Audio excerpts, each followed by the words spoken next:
বাড়াবাড়ি নয়, থাকুন লিমিটের মধ্যে। বিপদ বাড়বে বাংলাদেশের পাশে দাঁড়ালে। বিশ্বকাপ বয়কট করলেই মিলবে শাস্তি। দ্বিপাক্ষিক সব সিরিজ হবে স্থগিত। পিএসএল এ বিদেশি ক্রিকেটারদের দেয়া হবে না এনওসি। এমনকি এশিয়া কাপ থেকেও দেয়া হতে পারে বাদ। ভাবা যায় জয়সার আইসিসি পর্দার আড়ালে এমন সব হুমকি দিয়েছে পাকিস্তানকে। বাংলাদেশকে অন্যায্যভাবে বিশ্বকাপে খেলা থেকে বঞ্চিত করার পর এখন তারা পায়তারা করছে আন্তর্জাতিক ক্রিকেট থেকে টাইগারদের একঘরে করার। মূলত পিসিবি চেয়ারম্যান মহসিন নাকভির এক বক্তব্যেই জয়সাদের ঘুম উড়ে গেছে, যেখানে নাকভি সাফ জানিয়ে দিয়েছেন বাংলাদেশের সাথে আইসিসির আচরণ একেবারেই ডাবল স্ট্যান্ডার্ড। বাংলাদেশের সাথে যা হয়েছে তা অবিচার। এমনকি এও জানিয়েছেন পাকিস্তানের প্রধানমন্ত্রী শেহবাজ শরীফ দেশে ফিরলেই বিশ্বকাপে তাদের অংশগ্রহণ নিয়ে চূড়ান্ত সিদ্ধান্ত জানাবেন। পিসিবি প্রধানের সাফ কথা, তারা সরকারের সিদ্ধান্ত মানেন, আইসিসির না।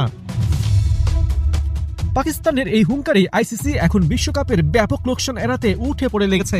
এরই মধ্যে পাকিস্তানের সাবেক ক্রিকেটার রশিদ লতিফ জানিয়েছেন, যদি পাকিস্তান বিশ্বকাপ বয়কট করে তাহলে উগান্ডা তার জায়গায় খেলবে এবং ভারত বনাম উগান্ডার মধ্যকার ম্যাচটি আহমেদাবাদ স্টেডিয়ামে অনুষ্ঠিত হবে, যার ধারণ ক্ষমতা 1,32,000।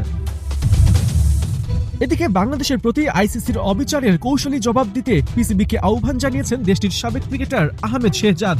তার মতে আইসিসিতে ভারতের আধিপত্যকে চ্যালেঞ্জ ছড়ায় এখন তারা বাংলাদেশ ও পাকিস্তানের বিপক্ষে সুযোগ খুঁজবে।